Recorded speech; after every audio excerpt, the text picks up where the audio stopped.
Yetiştirme yurdundaki 3 çocuk Kur'an-ı Kerim okurlar ve orada rızık Allah'tandır yazar.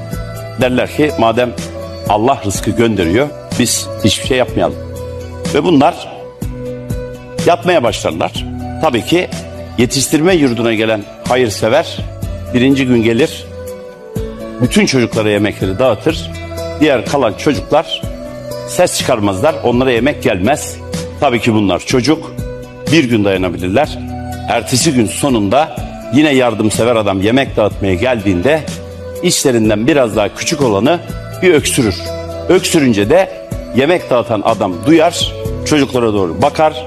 Ya size yemek vermedik, siz açsınız galiba der. Ve bu çocuklar aralarında konuşurken şuna karar verirler. Derler ki Allah rızkı gönderiyor. Hiçbir şey yapmasak bir kez öksürmemiz lazım.